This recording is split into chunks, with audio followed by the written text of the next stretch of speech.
Hey there, everybody. Welcome to our preview for This Is Us Season 6, Episode 18, aka the series finale. Also, the last preview we're ever going to be bringing you for This Is Us. Let's start Ugh. this off with just the truth of it. We are feeling really sad in our hearts here that this is our last preview for the yeah, show. I can't believe that we are here. It's been such a ride, and thank you yeah. so much to everyone who's been here with us for this ride. It's been great. We really appreciate you guys. We have gotten through all of this together, all of the emotion, all of the sadness. This finale is titled, and this is a very dramatic title, everybody. Us. That is the end of the last episode of the show. It's fitting. I'm glad that they didn't say This Was Us, because if they had titled This Oh Was no. I would have just been like, to quote Ron Burgundy, I would be a glass case of emotion for the entire Oh, video. Well, I we know. we have a lot to get into here. Like, they're pretty being kind of concealing when it comes to what's coming, but we Mhm. have some theories, some Yeah. predictions, some ideas. So hit that subscribe button, because as soon as we watch the series finale on Tuesday, we are going to come back here. Mhm. We will talk it over with you guys. We will feel all of our feelings together. We don't want you to miss that. We have a lot of other shows coming up in Yes. June. We have The Boys. We have Obi-Wan is going to be starting up on the 27th. So if you like Star Wars, we like Star Wars. It looks like it's going to be really good. We still don't have a premiere date yet for The Handmaid's Tale, but we will be covering that. We're just hoping that if there's other shows that you guys watch, that is something either that we do cover or can cover, or that you guys might be open to just checking out some of the other shows that we do cover, because we have, as you guys know, a Yeah. really great viewership here for This Is Us and in the comments and that community. And we have that with other shows that we currently cover here, like Blacklist, like Better Call Saul. Yeah. There's really good conversations going on there too. But Yeah. also, follow us over on Instagram, Matt and Jess TV. We would really appreciate it if you head over there and hit that follow. I've got some new pictures up of my bun bun. She is doing very well. She's very happy and she's doing some interesting stuff. So head over there and follow us. Interesting stuff is a very, very coy way of putting what it is that this Bun Bun is doing. Bad Choice Road. That's what she's on. She is driving down Bad Choice Road. Yes. Yes. Okay. Well, let's hope that for This Is Us, they're going down Good Choice Road in this finale. Like, I think it's obvious to everybody that it's going to be emotional, just because every single thing about this show is emotional. But they've basically have said, whether it's Dan Fogelman or the cast, like, there have been a million interviews about this at this point, Oh, and yeah. it doesn't seem like the goal of this finale is to depress all of us to no end and leave us sobbing at our televisions. No, it feels a lot like they want to give us all a collective hug and send us on our way with good memories. And I mean, overall, for me, this show has brought me a lot of joy and a lot of smiles, a lot of relatable moments. Of course, it's brought me tears, but it's brought me more of those other feelings of love and joy and just smiles throughout. So, ending on that note for me is exactly what I was hoping for. And I think we're already on the road to that. I mean, we covered this in the review earlier this week, but I didn't myself find myself sobbing at the end of the Rebecca episode, because I felt like it was such a payoff to her journey, and we knew that it was coming. It helped us to be able to just adequately sort of prepare for it. And so I think this finale then is going to be kind of sort of a summation of a lot of these feelings we've sort of been feeling naturally here. They put out a promo for this finale, but let's be honest here. This wasn't really a promo for the finale. It was more of, hey, look at all this stuff we've done over the years. Yeah, there was an extended promo out there, and it really was just like, we're not telling you anything. We're just gonna show you the journey that you already know that you've been on. Where I was like, I'm fine with that. There's not really any mysteries left. Everything's kind of been tied up. It's more of, I think, and I've been saying this for a little while now, that it's going to be very similar to the 6 Feet Under finale. And if you haven't seen that, definitely go and check that show out. It's really good, but I'm going to spoil a little bit of the ending if you haven't seen it. All right. All right. So the ending for that was very much sort of a, you got to see their lives go forward and sort of like how everything worked up to their death. Like everything that was, good, bad, ugly, everything to their death.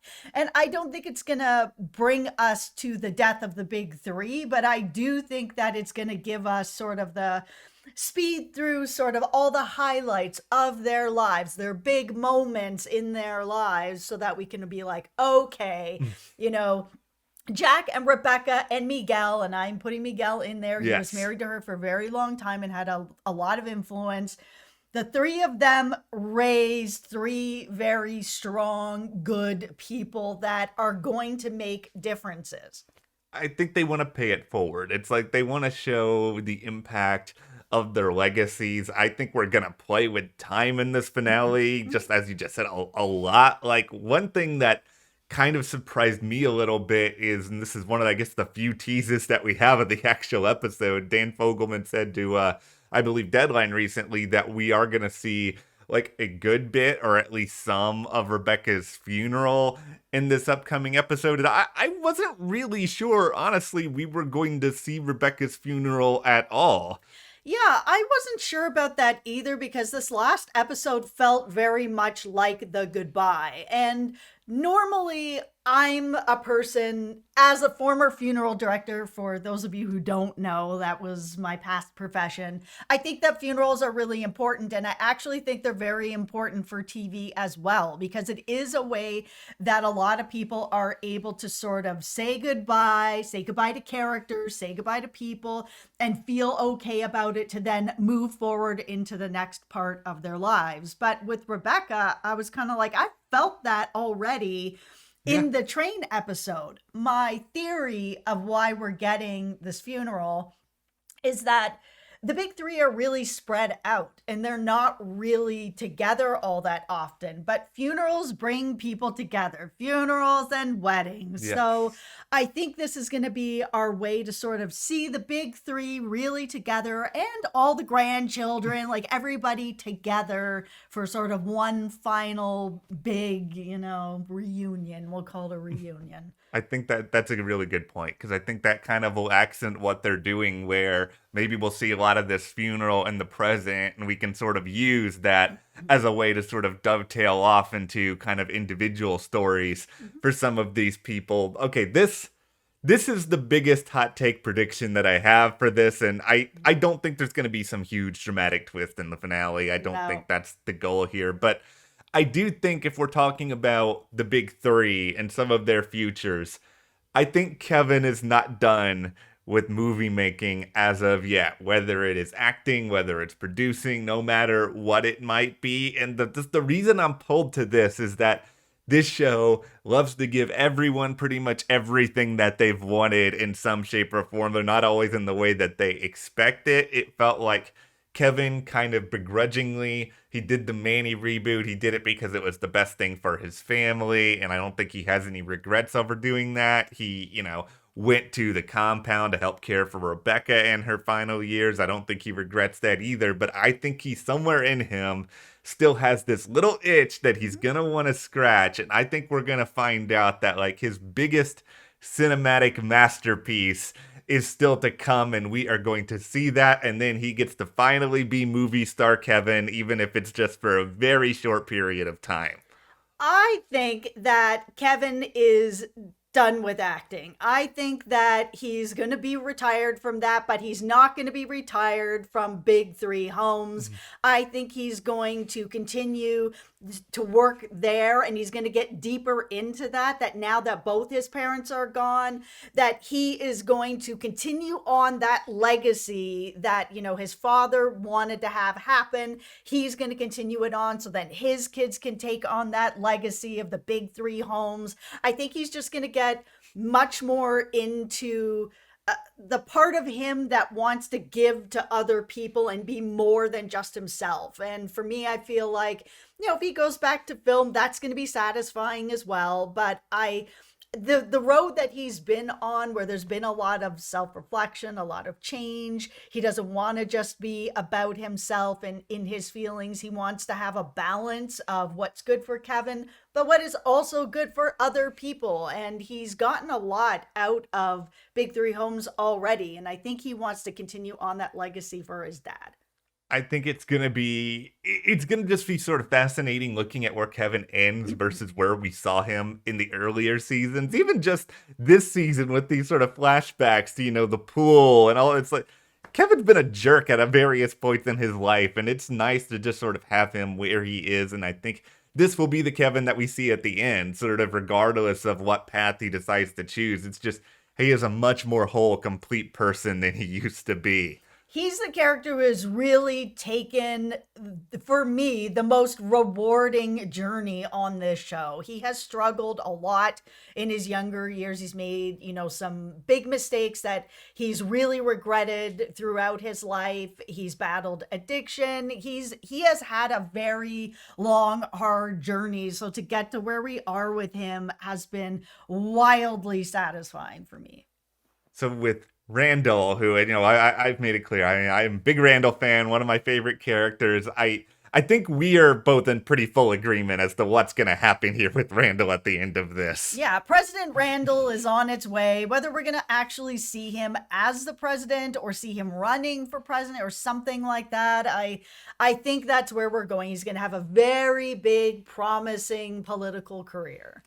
I am still disappointed that we do not have Randall on the campaign trail, you know, doing his. I want to see Randall, you know, shaking the hands, kissing babies, like doing the big speech at like the state fairs, doing all the hokey, you know, sort of like stuff that politicians are forced to do. Sterling is so great. There's so much comedic potential with this storyline, and there's only so much time left, and that makes me really sad that we're not seeing a lot of it. Okay, let's talk about Kate. So we've seen that she's obviously gone back to school. She's been creating the, you know, music curriculum for California. We saw in this last episode that she's taking it international now. I think that her curriculum and her influence in music is going to be what makes Jack, her son, end up being as successful as he is. And she's going to carry on Rebecca's legacy of music and singing and that sort of thing. Because we know that that was very important to Rebecca. And then she passed it down to Kate, very important to Kate. Kate is doing very big things with music. And we've seen Jack Damon in the future where music and singing are extremely important to him as well. And I think that's how it's going to continue on, and that Rebecca's legacy will be continued on through Kate, through Jack.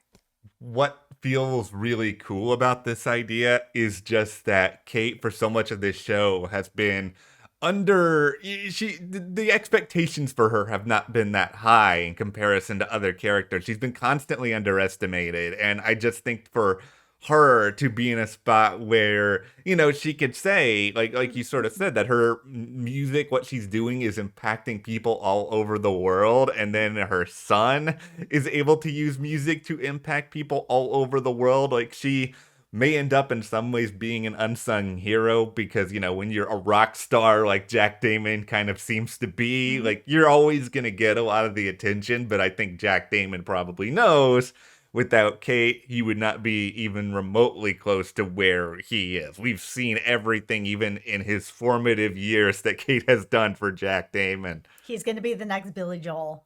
That's what it feels like. But what I am hoping to see, actually, is that we would have Kevin sort of continue on Jack's legacy, and we'd have Kate continue on Rebecca's legacy. and that Randall is going to be making his own legacy. And not that he's not like, doesn't care about his family or anything like that, but that was the one thing that Rebecca really wanted for him, because he sacrificed himself and his wants for the family for decades, over and over and over and over again. He put what he wanted aside. And I think that him living his best life and really going after what he wants is the legacy that both his parents want for him.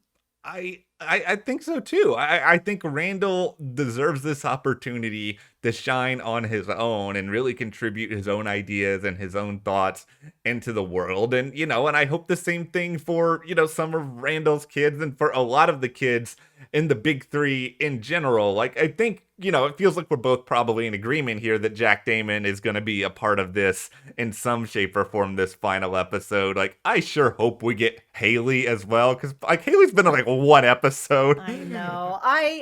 I feel like, again, we don't know if there's any spin-off happening. Yeah. Dan has denied it. He's said that there's been, offers out there. He's not having it. He's not interested, allegedly. Well, I don't know if it's true or not. But if we did have a spinoff, we have both said here that the one that we really want to see is all the Pearson grandchildren. And we want to see Jack and Haley and, just Deja and Tess and Annie, like Kevin's kids. We didn't ever really get to know them very well.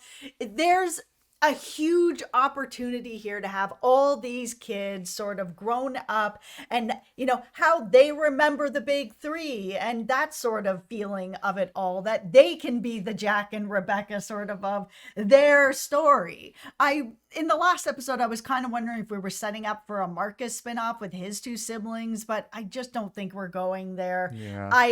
If we get a spinoff, it's got to be the Pearson grandchildren or nothing. I've even got a name for it. This is not very exciting. Don't get anybody's hopes up here. Like the big 8 or 9 or however many there I are. was just gonna say the Pearsons because I don't know how to count like all the But they're different not people. all the Pearsons, so They're no. okay, well, I don't have any other good names. I'm sorry, everybody. Let us know the spinoff name in the comments here. But here's Yes, if there was a spinoff with the Pearson grandchildren, what would you call it? The grandchildren. No, that sucks too. okay. Well, that it's more appropriate necessarily than the Pearsons. But okay, here's the really big twist at the heart of this spinoff. One of the characters gets sick. They go to the hospital. And who is taking care of them? Dr. Horse, full circle. All right. We have found a way to bring Dr. Horse back. No, I'm done with Dr. Horse. See, okay, I had to do it one last time, but okay, all right. Well, this episode is coming on Tuesday. We're gonna get closure. I think we're gonna feel hopefully good. Not everybody is going to like the finale because guess what? There's only one thing we can count on in this world, and that is people hating series finales. It always happens. Except for 6 Feet Under. Again, if you haven't seen that show, that is like deemed as one of the best series finales of all time, and for a good reason. It is really one of the only ones that people were all like, excellent. It was excellent. But yeah, for the most part, it's going to divide people. It always does. Well, just be sure you hit that subscribe button because no matter your opinion, you want to come back here on Tuesday and share it with us, be a part of the discussion. Like Jess said earlier, also check out our upcoming videos, Obi-Wan Kenobi, The Boys. There's a lot of stuff that's really exciting. We hope if you're not watching those shows, give them a chance and come and hang out with us and tell us all about how you feel about them. Thank you guys so much for watching, and we will see you here next time.